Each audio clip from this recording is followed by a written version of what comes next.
सुनी सुनाई बात नहीं है, बल्कि हमारे ही घर परिवार से जुड़ी हुई एक सच्चाई है।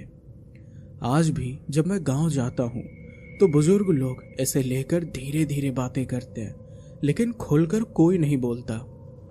ये किस्सा करीब 70 के दशक के आखिरी या 80 की शुरुआत का है।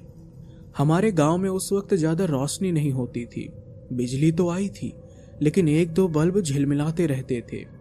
रात का अंधेरा इतना गाढ़ा होता था कि पगडंडी पर कदम रखने से पहले लगता जैसे सामने कोई बैठा हो। हमारे गांव में एक पुराना वाड़ा था, 3 मंजिला नहीं, बल्कि मिट्टी और काले पत्थर से बना बड़ा सा घर, जिसे लोग देश मुखांजा वाड़ा कहते थे। उस वाड़े को लेकर गांव में हमेशा से अजीब सी बातें होती थी।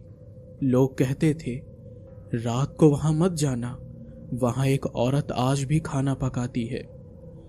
अब ये सुनकर बचपन से ही मेरे मन में एक डर सा बैठ गया था, पर मुझे समझ नहीं आता था कि एक औरत खाना क्यों पकाएगी जब घर खाली पड़ा है तो। लेकिन असली बात मुझे बाद में पता चली, और वही आज मैं आपको सुनाने जा रहा हूं। उस वाड़े के बारे में गांव के बुजुर्ग अलग अलग किस्से सुनाते थे। कोई कहता, देशमुखों के घर की एक औरत की आत्मा अभी तक मुक्त नहीं हुई है। मेरे बाबा जी बताते थे कि वो औरत यानी देशमुख की दूसरी पत्नी बहुत खूबसूरत थी, लेकिन उसके स्वभाव में अजीबपन था। गांव की औरतें कहती थी कि वो अक्सर रात को अकेले ही नदी किनारे चली जाती है, कभी नीम के पेड़ तले बैठी मिलती और कई बार उसकी आंखें लाल लाल दिखती। एक बार गांव की किसी औरत ने उससे पूछ भी लिया, बाई रात्रि काय करतेस? तो उसने मुस्कुरा कर कहा था, मैं भगवान से मिलने जाती हूं।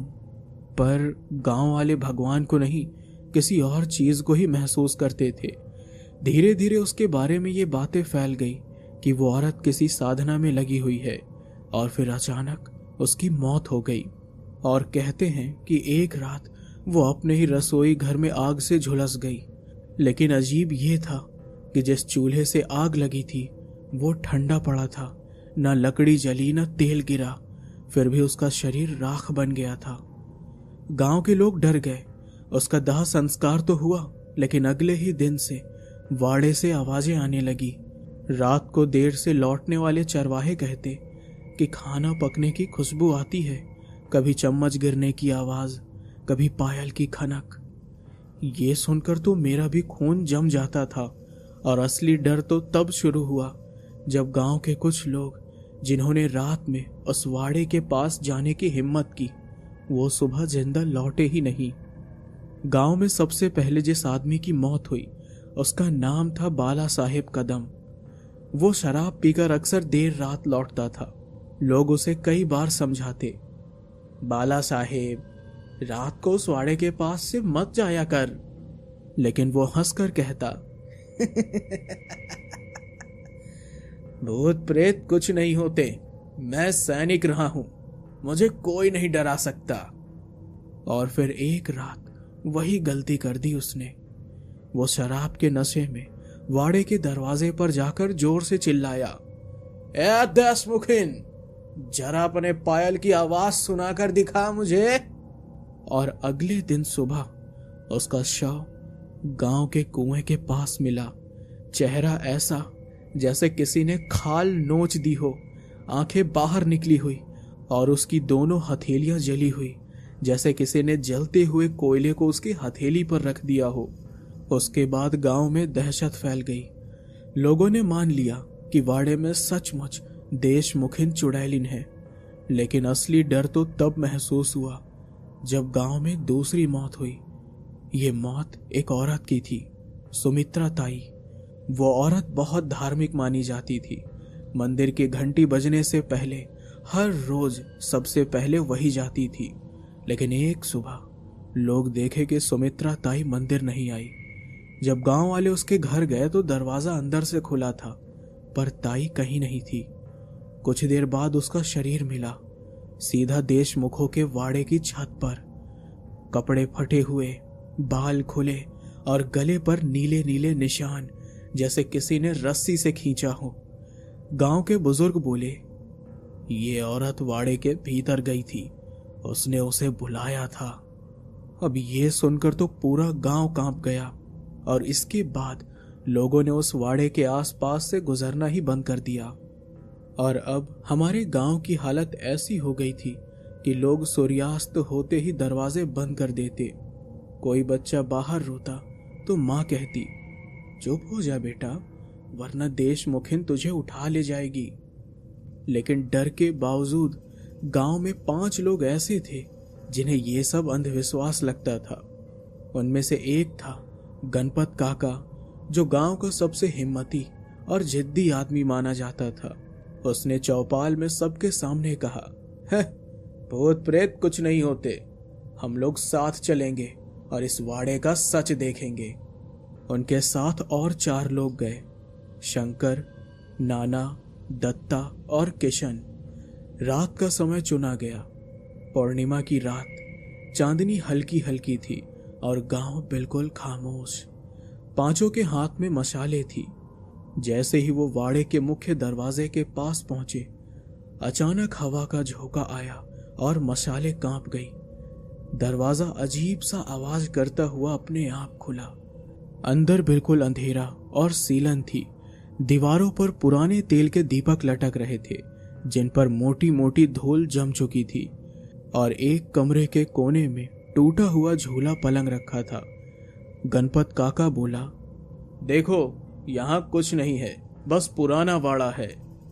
लेकिन तभी ऊपर से पायल की खनखनाहट सुनाई दी। सभी ने मशाले ऊपर उठाई। सीढ़ियों पर एक औरत खड़ी थी। लंबा काला घाघरा, लाल ओढ़नी और खुले हुए बाल। चेहरा पूरा छाया में था, लेकिन उसकी आंखें चमक रही थी। ये देखकर शंकर डर कर बोला, गणपत चल भाग चलते हैं, ये सचमुच वही है। लेकिन गणपत काका गुस्से में बोला, अबे ताई तू कौन है? गांव में इतना उपद्रव क्यों मचाती है तू? उस औरत ने बस एक चीख मारी, ऐसी चीख कि मशाले अपने आप बुझ गई। 4 आदमी दरवाजे की तरफ भागे, लेकिन गणपत काका वही सीढ़ियों पर गिर पड़ा। जब बाकी लोग बाहर निकले तो देखा कि गणपत काका गायब है। केवल उसकी चप्पलें पड़ी थी और दीवार पर खून के 5 हाथों के निशान। गांव वाले सारी रात जागते रहे। गणपत काका वापस नहीं आया तो सुबह होने से पहले ही ढोल बजाकर सबको चौपाल पर बुला लिया गया। शंकर, नाना, दत्ता और किशन रोते रोते कह रहे थे, काका को अंदर खींच लिया, हमारी आंखों के सामने से वो गायब हो गए। ये सुनकर गांव का माहौल और भी भारी हो गया। औरतें और बच्चे छुप छुप कर रोने लगे। गांव के पुराने लोग आपस में फुसफुसा रहे थे कि देशमुखिन की परछाई अब और ज्यादा ताकतवर हो चुकी है। सुबह 4 लोग, जिनमें शंकर भी था, साहस करके वाड़े की तरफ गए। जैसे ही अंदर पहुंचे तो सीढ़ियों पर खून की मोटी लकीर दिखी। वो खून सीधा आंगन के बीच वाले कुएं तक जा रहा था। उस कुएं को गांव में सालों से कोई इस्तेमाल नहीं करता था, क्योंकि कहा जाता था कि देशमुखिन ने सती होने की कोशिश की थी और उसी वक्त उसकी मौत हुई थी।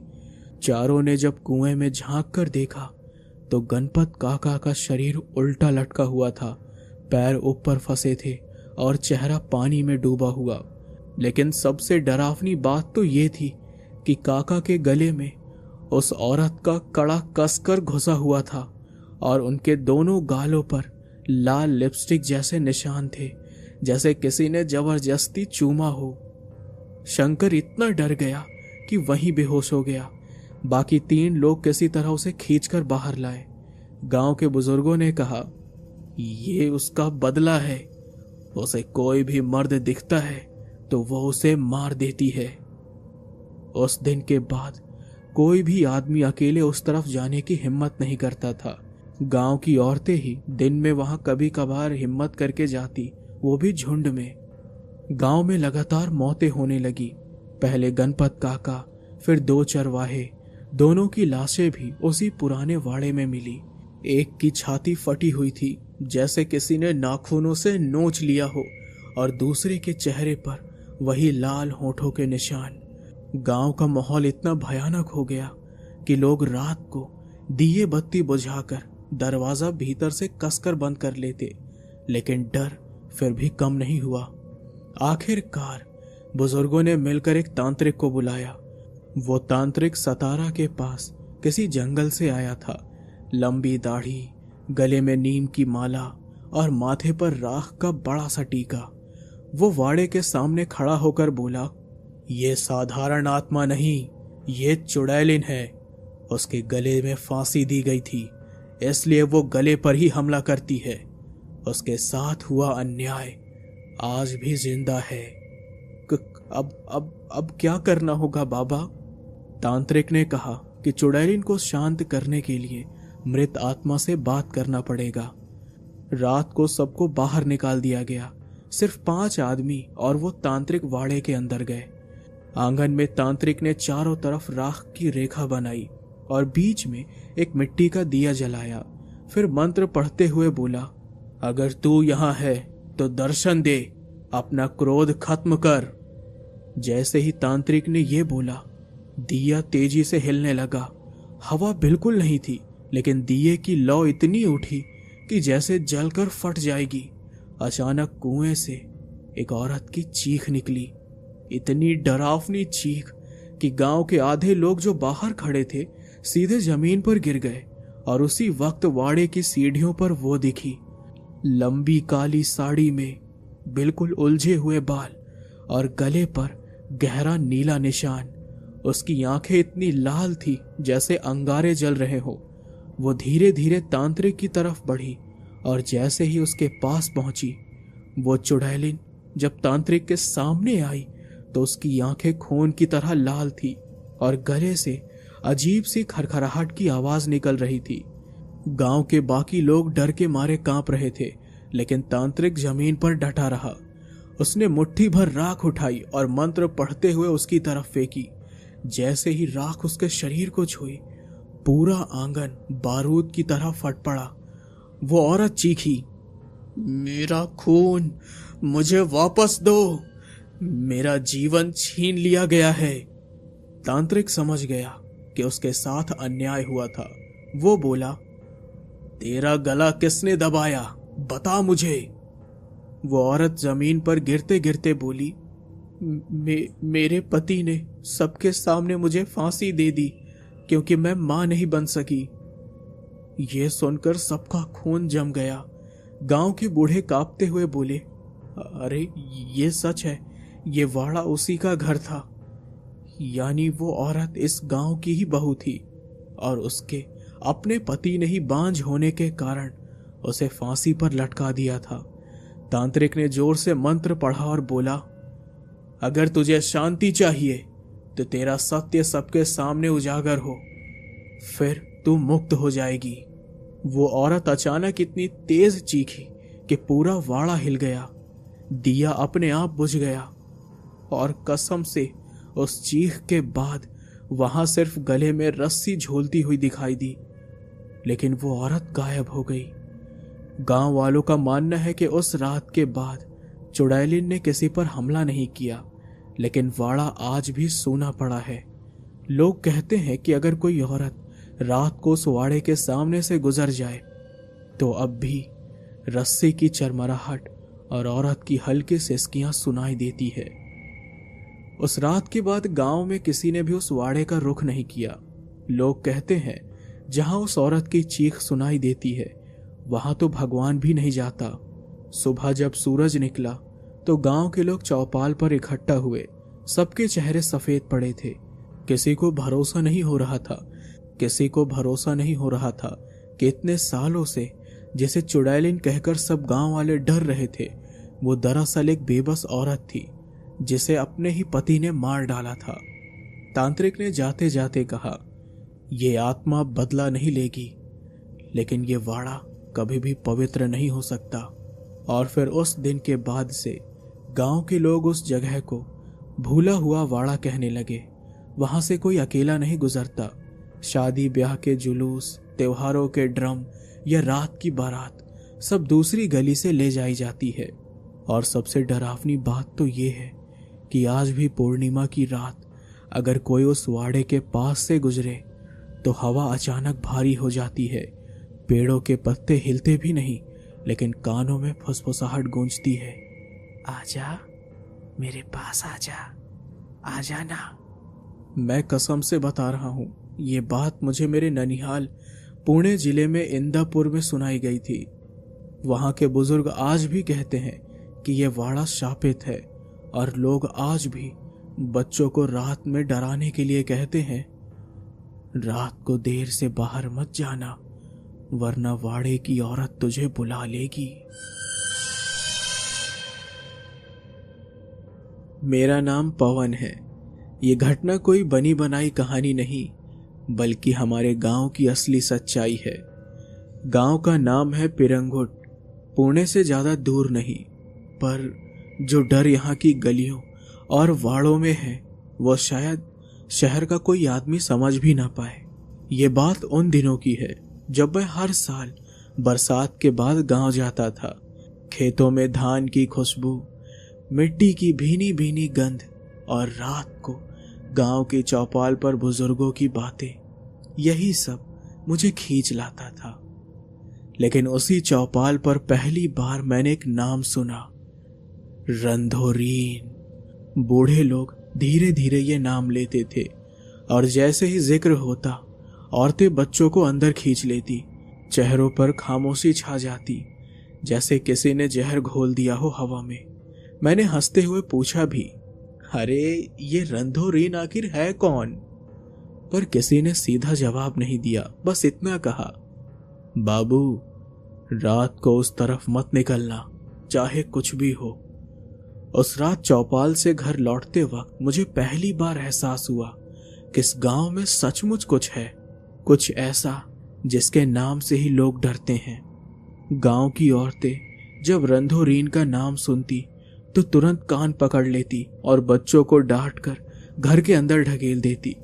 पुराने लोग आंखें झुका लेते, जैसे कोई पाप याद आ गया हो। मुझे समझ नहीं आया तो मैंने अपने ताऊ जी से पूछा, ताऊ जी आखिर ये रंधोरीन है कौन? कोई मुझे बताता ही नहीं है। जिससे भी पूछो वो बस मुंह लटका के चल देता है। ताऊ जी ने बीड़ी का कस लिया और धीमे स्वर में बोले, बाबू तू नया है यहाँ इसलिए पूछ रहा है, वरना गांव में कोई इसके बारे में ज्यादा बोलता नहीं। रंधोरीन औरत थी, बहुत साल पहले की बात है। पति खेतों में हल चलाने गया और वहीं सांप ने काट लिया। आदमी मौके पर मर गया। और यही सुनी सुनाई बात है, लेकिन असली सच ज्यादा किसी को पता नहीं है। हमारे गांव की परंपरा है कि औरतें चाहे जवान हो या बूढ़ी, अगर पति मर गया तो उसका सिंदूर मिटाना ही पड़ता है, लेकिन उसने मना कर दिया। मैंने बीच में ही पूछा, मतलब वो औरत जबरदस्ती विधवा बनाई गई? ताऊ जी ने गहरी सांस छोड़ी और बोले, हाँ बेटा, पूरे गांव ने उसके साथ जुल्म किया था। बाल काट दिए, साड़ी फाड़ दी और चौक में खड़ा करके उसको अपमानित किया। वो चिल्लाती रही कि उसका पति मरा नहीं है, वो बस नीम की छांव में सोया है, पर किसी ने उसकी बात नहीं मानी। गांव वालों ने उसको धक्का देकर शमशान में भेज दिया। मैंने ध्यान से सुना और धीरे से पूछा, फिर आगे क्या हुआ ताऊ जी? ताऊ जी की आवाज कांप गई। फिर उसने उसी शमशान में पति के चिता पर बैठकर कसम खाई थी, तुम सब ने मुझे छीन लिया, अब मैं तुम्हारी बहू बेटियों को चैन से जीने नहीं दूंगी। और उसी रात वो औरत वहीं मर गई। लेकिन बेटा, उसकी आत्मा आज तक यहीं भटकती है। लोग उसी को कहते हैं रंधोरीन। उस रात गांव में अजीब सी खामोशी थी। पुणे के इस गांव में मैं पहली बार इतनी गहरी रात देख रहा था। न कुत्ते भौंके, न बैल हिले, बस दूर कहीं तालाब से मेढकों की आवाज आती थी। मैं ताऊ जी के पुराने वाड़े की छत पर लेटा था। गर्मियों की हवा कभी आती, कभी रुक जाती। नींद आधी आधी सी थी कि तभी मेरे कान में कुछ फुसफुसाहट जैसी आवाज पड़ी। अरे ओए, उठ उठ, कौन है तू? क्या नाम है तेरा? ये सुन मैं झटके से उठ बैठा। नीचे आंगन में देखा तो कोई औरत सी खड़ी थी। सफेद साड़ी, खुले हुए बाल, पर चेहरा अंधेरे में साफ नहीं दिख रहा था। उसने धीरे धीरे सिर उठाया। उसकी आंखें एकदम लाल जैसे जलते कोयले। मैं डर के मारे थरथराने लगा। साहस जुटाकर आवाज लगाई, कौन है वहां? कौन है? तभी ताऊजी दौड़कर ऊपर आए और मेरे मुंह पर हाथ रख दिया। चुप, आवाज मत कर, वो रंधोरीन है। ये सुन मेरा दिल जैसे धड़कना भूल गया। ताऊजी ने धीमे स्वर में कहा, अगर उसने तेरा नाम पूछ लिया तो तू बच नहीं पाएगा। याद रख, उसको जवाब कभी मत देना। नीचे आंगन में वो औरत हंस रही थी, धीमी, करारी, गले से निकलती हुई हंसी जैसे किसी ने हड्डी चीर दी हो। और अगली सुबह गांव में खलबली मच गई। पंडित जगन्नाथ का बेटा शंकर घर से लापता हो गया था। कहते हैं कि रात में उसने किसी की आवाज सुनी थी और वो बाहर चला गया और फिर कभी लौटकर आया ही नहीं। लोग तालाब, खेत और जंगल तक खोजते रहे, लेकिन कुछ हाथ नहीं लगा। बस तालाब किनारे गीली मिट्टी पर पैरों के निशान मिले, और वो निशान नॉर्मल नहीं थे। एड़ी उल्टी दिशा में थी और पंजा आगे। तभी गांव के बूढ़े बापू बोले, ये काम रंधोरीन का ही है। कितनी बार कहा है, रात में किसी आवाज का जवाब मत दो। मैंने उस बूढ़े से पूछा, ये रंधोरीन कौन है बाबा? तो उस बूढ़े ने बड़ी ही धीमी आवाज में कहा, देखो बेटा, रंधोरीन के कई सारे किस्से प्रचलित हैं, लेकिन असली घटना कोई नहीं बताता।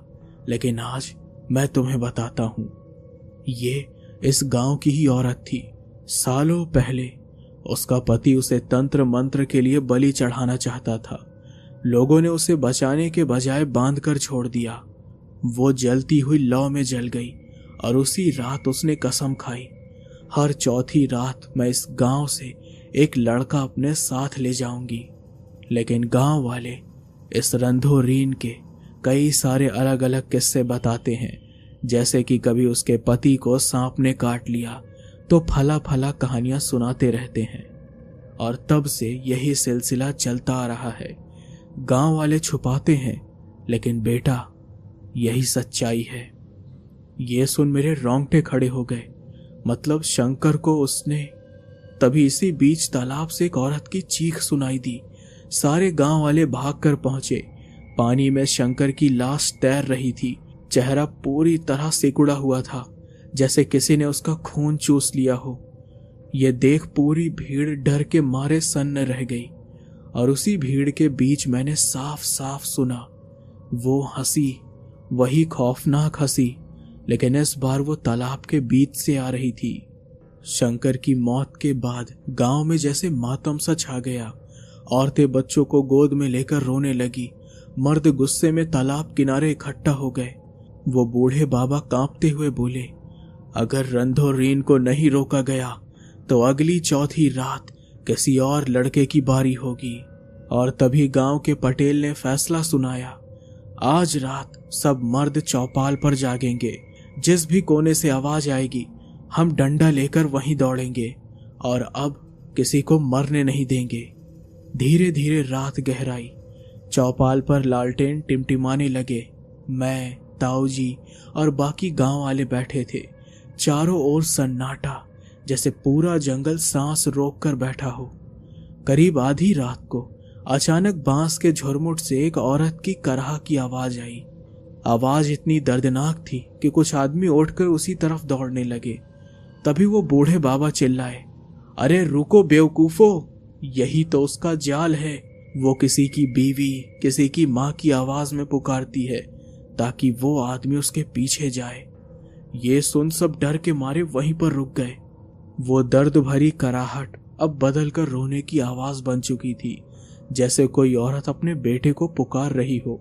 और फिर, अरे माँ, मैं पानी में डूब रही हूँ, बचाओ मुझे, कोई है, मेरी मदद करो। मैंने देखा कि चौपाल में बैठे कई गांव वाले बुरी तरह कांप रहे थे, क्योंकि ये आवाज मराठी में थी और हूबहू शंकर की मां की जैसे आवाज थी। पटेल ने डंडा उठाया और चिल्लाया, अरे सामने आ, आज जो भी है मैं उसे छोड़ूंगा नहीं। हमारे बच्चों को खा जाएगी तो हम चुप नहीं बैठेंगे, हम तुझे आज छोड़ेंगे नहीं। जैसे ही उसने ये कहा, तालाब के उस पार से एक भयानक हंसी गूंजी, ऐसी हंसी जिससे औरतों की चीख और बच्चों का रोना सब दब गया। लालटेन की रोशनी हिलने लगी, तालाब का पानी अपने आप उबलने लगा और अचानक उस अंधेरे से एक औरत का काला साया उभरा, सिर झुका हुआ, बाल भीगे हुए और पैरों की एड़ियां उल्टी तरफ मुड़ी हुई। गांव का हर आदमी पत्थर की मूर्ति बनकर रह गया, क्योंकि सामने थी रंधोरीन। रंधोरीन तालाब के किनारे खड़ी थी। उसके बालों से पानी की बूंदें टपक रही थी और पैरों से कीचड़ की लकीरें बन रही थी। उसने चेहरा उठाया। औरत का चेहरा नहीं था, बल्कि जली हुई राख जैसा काला, आंखों की जगह लाल धधकते गड्ढे। वो बर्फीली आवाज में बोली, तुमने सोचा कि मुझे रोक लोगे? तुम्हारे बेटे ही मेरी बलि हैं और हर चौथी रात मुझे खून चाहिए, तभी मैं शांत रहूंगी। उसकी हंसी पूरे तालाब में गूंज उठी। ये सुनकर गांव वाले डर के मारे कांप गए। कुछ पीछे हट गए, कुछ ने जमीन पर भगवान का नाम लिया। पटेल ने हिम्मत जुटाकर बल्ला उठाया और बोला, अरे चुड़ैल, हमारे गांव के बच्चों पर नजर डाली तो ये डंडा तेरे सीने में घुसा दूंगा। रंधोरीन धीरे धीरे आगे बढ़ी। उसके कदम जमीन पर नहीं पड़ रहे थे, वो हवा में तैर रही थी और अचानक उसके मुंह से लंबी सी काली जीभ बाहर निकली, जो मिट्टी पर गिरकर फिसलती हुई पटेल के पैरों तक आ गई। पटेल घबरा गया, मगर उसने डंडा फेंक कर मारा। डंडा सीधा उसके सीने में जा धंसा, पर आवाज आई छपाक की, जैसे पानी में पत्थर गिरा हो। और अगले ही पल रंधोरीन ने पटेल को उठाकर हवा में झटका और वो जोर से चौपाल की दीवार पर जा अटका। उसका सिर फट गया और खून बहने लगा और फिर वो हमारी ओर मुड़ी। अगला कौन है? उसकी आवाज इतनी ठंडी थी कि मेरी रूह तक जम गई। वो बूढ़े बाबा कांपते हुए बोले, वो हमारी औरत नहीं, वो मौत है। गांव का माहौल फूटे हुए मिट्टी के घड़े जैसा बिखर चुका था और तभी रंधोरीन ने अपनी उंगली तालाब की ओर इशारा किया। पानी उफान मारने लगा और उसके बीच से निकला एक बच्चा, पूरा नीला पड़ा हुआ, आंखें उल्टी और उसके गले में गांव की ही तावीज। गांव की औरतें चीख पड़ी, अरे ये तो शंकर है। तालाब से निकला हुआ बच्चा शंकर, जो 2 दिन पहले ही लापता हुआ था, उसका चेहरा नीला पड़ा था और आंखें उल्टी। ये देखकर उसकी मां चिल्लाती हुई बेहोश होकर गिर पड़ी। रंधोरीन ने उस बच्चे को अपनी गोद में उठा लिया। उसकी गोद से पानी टपक रहा था, जैसे अभी अभी किसी ने उसे डुबोकर निकाला हो। वो गांव वालों को देखकर बोली, ये तो सिर्फ शुरुआत है। तुम सब ने मुझे धोखा दिया था। अब हर चौथी रात एक बच्चा मरेगा और वो बच्चा अब मेरा होगा। गांव के बुजुर्ग नाथा काका कांपते हुए बोले, ये सब उस पुरानी सच्चाई का नतीजा है जो तुम सब छुपाते आए हो। ये सुन लोग हैरान रह गए। मैंने काका से पूछा, कौन सी सच्चाई काका? नाथा काका की आंखें डबडबा गई। उन्होंने धीमे धीमे बताया, सालों पहले यही तालाब खोदने के लिए मजदूर बुलाए गए थे। उनमें से एक औरत थी, अकेली, विधवा।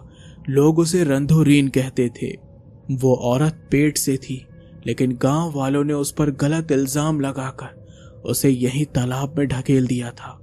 उसका बच्चा उसी पानी में तड़प कर मर गया। मरते वक्त उसने कसम खाई थी, हर चौथी रात मैं इस गांव की कोख उजाड़ूंगी। ये सुन लोगों के मुंह सूख गए और तभी रंधोरीन ने हंसते हुए अपना पेट थपथपाया। वो खाली नहीं था, अंदर कुछ हिल रहा था। उसकी आंखें लाल चमक उठी और वो चीखी, तुमने मेरे बच्चे को छीना था, अब मैं तुम्हारे बच्चों को अपना बनाऊंगी। तालाब का पानी उफान मारने लगा और उसमें से बच्चों की चीखें सुनाई देने लगी, जैसे कई छोटे छोटे गले दब रहे हो। गांव वाले चारों तरफ इधर उधर भागने लगे। बुजुर्ग और औरतें बच्चे बचाने के लिए रो रही थी। मैंने देखा कि रंधोरीन की परछाई तालाब के पानी में नहीं दिख रही थी, सिर्फ लाल आंखें और लहरों में डूबते बच्चों के चेहरे दिख रहे थे। गांव के लोग डर के मारे तालाब से दूर भाग रहे थे, मगर रंधोरीन की परछाई हर तरफ दिखाई दे रही थी। कभी पीपल के पेड़ के पीछे, कभी किसी की झोपड़ी की छत पर। उसकी हंसी पूरे गांव में गूंज रही थी। भागो मत, जिस तरह तुम सब ने मुझे तालाब में ढकेला था, आज मैं तुम्हें उसी तालाब में बुलाऊंगी। औरतें अपने बच्चों को सीने से चिपकाए हुए भाग रही थी, लेकिन एक एक कर बच्चे अपनी मां की बाहों से छूट रहे थे, जैसे किसी अदृश्य हाथ ने उन्हें खींच लिया हो। गांव के बुजुर्गों ने ढोल नगाड़े बजाकर मंत्र पढ़कर उसे रोकने की कोशिश की, लेकिन तालाब का पानी और उफान मारने लगा। लहरें इतनी ऊंची उठी जैसे किसी समुद्र में तूफान आ गया हो। मैं, नाथा काका और कुछ नौजवान मिलकर मंदिर की घंटी बजाने लगे। तो काका बोले, उसकी मौत तालाब में हुई थी, उसकी आत्मा का वास भी तालाब में है। अगर तालाब को बंद कर दिया जाए तो उसका रास्ता कट जाएगा। हम सब मिट्टी और पत्थर उठाकर तालाब के घाट को भरने लगे, लेकिन तभी रंधोरीन हमारे सामने आ गई। उसकी लंबी गीली लटें जमीन पर रेंग रही थी, चेहरा सड़ा हुआ, आंखें खून की तरह लाल। उसकी गोद में 5-6 बच्चे थे, सबके गले टेढ़े, आंखें बाहर निकली हुई। वो चीखी, तुम्हें लगता है कि मिट्टी से मुझे रोकोगे? मैं तो इस मिट्टी में ही दफन हूं। उसकी चीख से मंदिर की घंटी अपने आप टूटकर गिर गई। लोग डर से बेहोश होने लगे। नाथा काका कांपते हुए बोले, अब सिर्फ एक ही उपाय है, किसी को अपनी जान देकर ही इसका बदला पूरा करना होगा। इतना सुनते ही काका ने खुद तालाब में छलांग लगा दी। तालाब का पानी अचानक लाल हो गया। रंधोरीन ने काका को पकड़कर गहराई में खींच लिया। उनकी चीखें कुछ देर तक सुनाई दी और फिर सब शांत हो गया। अचानक तालाब का पानी स्थिर हो गया। रंधोरीन की परछाई गायब हो गई। बच्चे मां की गोद में लौट आए। गांव में फिर से सन्नाटा छा गया। लोगों ने राहत की सांस ली, पर मैं अब भी तालाब के किनारे खड़ा कांप रहा था, क्योंकि पानी की सतह पर एक बच्चे का छोटा सा हाथ हिल रहा था, जैसे कोई कह रहा हो, हम अब भी यहीं हैं। तो दोस्तों, ये कहानी यहीं पर समाप्त होती है। मेरा नाम अनिकेत पाटिल है। मैं पुणे में पढ़ाई करता हूँ, लेकिन मेरी जड़ें हमेशा मेरे गांव से जुड़ी रही हैं।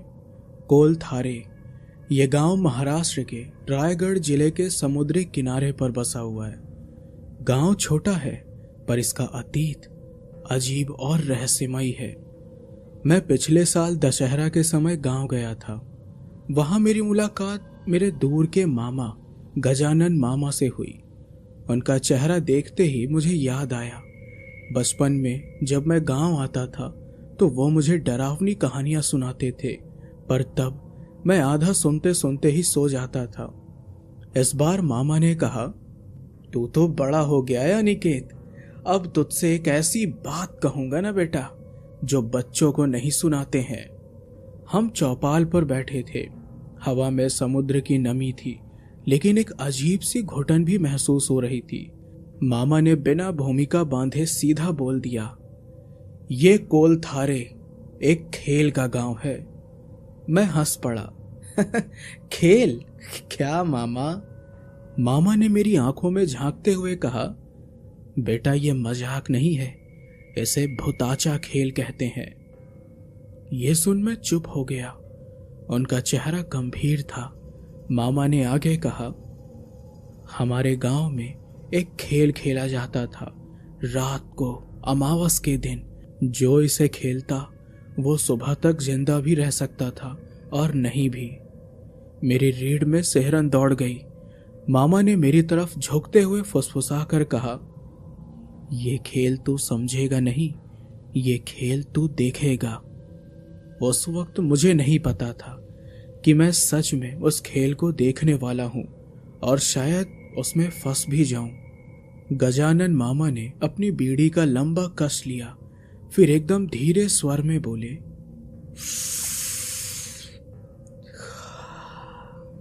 ये खेल लुका छुपी जैसा है, पर इसमें पकड़ने वाला इंसान नहीं होता। मैंने बीच में टोक दिया, तो फिर कौन है वो मामा? मामा ने मेरी तरफ देखा, उनकी आंखें लाल हो रही थी। वो जिसे यहां सागर बाग कहते हैं। मुझे ये नाम अजीब लगा। मामा ने समझाया, समुद्र के किनारे पर पुराने सूने हिस्से में रात को अमावस के दिन एक अजीब आवाज आती है, जैसे कोई बच्चों को पुकार रहा हो, आजा आजा। जो भी उस आवाज के पीछे जाता है वो एक जगह पहुंचता है। वहां 4 पत्थरों का घेरा बना होता है और वहां खेल शुरू होता है। मैं चुपचाप सुन रहा था। मामा ने आगे कहा, जिसने भी बेटा ये खेल खेला है वो कहता है कि उस घेरे में अंधेरा कुछ ज्यादा ही काला होता है और जब तू उसमें आंखें बंद करके छुपता है तो तेरे पीछे कदमों की आहट आती है, पर पकड़ने वाला कभी इंसान जैसा नहीं लगता। ये सुन मैंने डरते हुए पूछा, और जो पकड़ लिया गया वो? मामा ने बीड़ी जमीन पर मसलते हुए कहा, अगली सुबह वो या तो गांव के किनारे पूरी तरह सूखा मिला, जैसे उसका खून उसके अंदर से खींच लिया गया हो, या फिर वो मिला ही नहीं। मेरे गले में कांटा अटक गया। तो फिर ये खेल खेलता कौन है?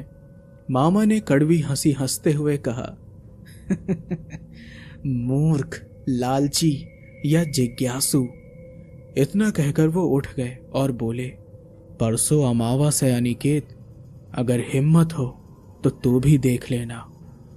उस रात मैं बिस्तर पर करवटें बदलता रहा। मन कह रहा था यह सिर्फ गांव का अंधविश्वास है, पर दिल के अंदर एक डर भी पनप रहा था, अगर ये सच हुआ तो। अमावस की रात गांव का आसमान बिल्कुल काला था, जैसे किसी ने स्याही उड़ेल दी हो। लहरों की आवाज समुद्र से आ रही थी, लेकिन आज वो भी किसी गहरी सांस की तरह लग रही थी। गजानन मामा ने मुझे खेतों के रास्ते से समुद्र के किनारे ले गए। रास्ते में सिर्फ हमारी लालटेन की पीली रोशनी थी और कीचड़ में पैर धंसने की आवाज। करीब आधा घंटा चलने के बाद हम एक जगह रुके। वहां 4 बड़े बड़े पत्थरों का घेरा बना था। उसमें बीच में रेत बिल्कुल सूखी और सफेद थी, जैसे समुद्र ने कभी छुआ ही ना हो उसे। मामा ने मेरी तरफ देखा और कहा, याद रख, अगर आवाज पुकारे तो पीछे मत देखना। मैंने घबराकर पूछा, अगर पीछे देख लिया तो मामा? फिर उन्होंने धीरे से कहा, तो खेल वहीं खत्म और जिंदगी भी। हम दोनों उस घेरे के पास खड़े थे। रात का सन्नाटा इतना गाढ़ा था कि मेरी अपनी सांस भी तेज सुनाई दे रही थी। फिर पहली बार मैंने वो आवाज सुनी, दूर से समुद्र की गहराई से आती हुई, आजा, आजा ना, आजा। मेरे पैरों को ऐसा लगा जैसे किसी ने जकड़ लिया हो। आवाज फिर से आई, इस बार थोड़ी पास से, आजा ना, आजा, खेलते हैं। मामा ने तुरंत मेरा हाथ पकड़कर कसकर दबा दिया, लेकिन उनकी उंगलियां ठंडी थी, बिल्कुल बर्फ जैसी। तभी घेरे की रेत अपने आप हिलने लगी, जैसे अंदर से कोई ऊपर आ रहा हो। मैंने देखा कि 2 काले गीले हाथ रेत से बाहर निकले और फिर एक अजीब सा लंबा चेहरा। आंखें बिना पलक के थी और वो भी एकदम सफेद चमकती हुई। वो धीरे धीरे उठकर खड़ा हुआ और होंठ हिलाए, तू पकड़, आजा, पकड़ना। उस अंधेरे में उस चीज का चेहरा साफ दिख रहा था, जैसे किसी ने समुद्र की गहराई से दबे हुए इंसान को निकालकर सीधा मेरे सामने लाकर खड़ा कर दिया हो।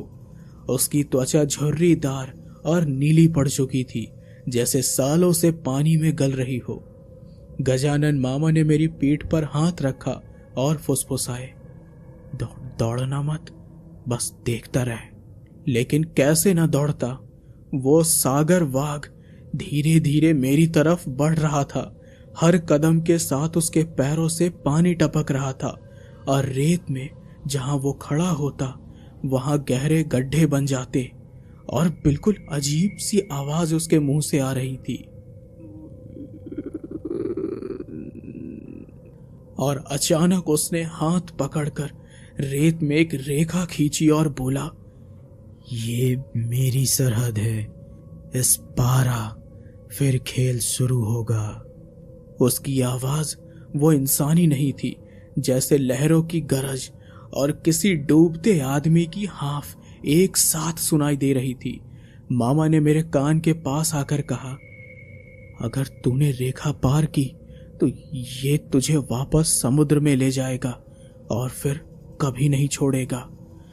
मैंने डर के मारे अपनी नजरें नीचे कर ली, लेकिन तभी जैसे किसी ने मेरे दिमाग में तस्वीर डाल दी हो, मुझे देखा कि मैं उसी के साथ अंधेरी गहराई में डूबा हुआ, ऊपर से पानी की मोटी चादर और चारों तरफ सिर्फ काली मछलियां।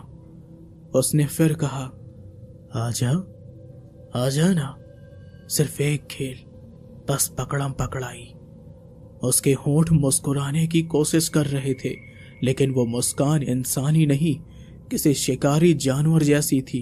और तभी उसने अचानक अपनी लंबी गीली उंगलियां मेरी तरफ बढ़ा दी।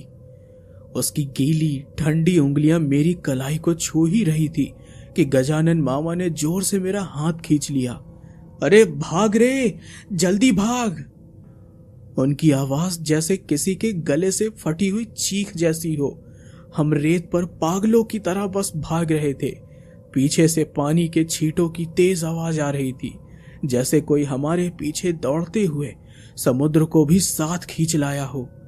मामा मुझे सीधे गांव की तरफ नहीं ले गए, वो मुझे बीच किनारे से हटाकर एक पुराने खजूर के पेड़ की आड़ में ले गए, जहां पहले से ही कुछ जली हुई अगरबत्तियां और नारियल के टुकड़े पड़े थे। उन्होंने अपनी धोती से एक छोटा सा कपड़ा निकाला, उस पर हल्दी और काजल जैसा कुछ लगाया और मेरी गर्दन से बांध दिया। ये बांध ले तू, नहीं तो वो तुझे जहां से आया है वहीं खींच ले जाएगा।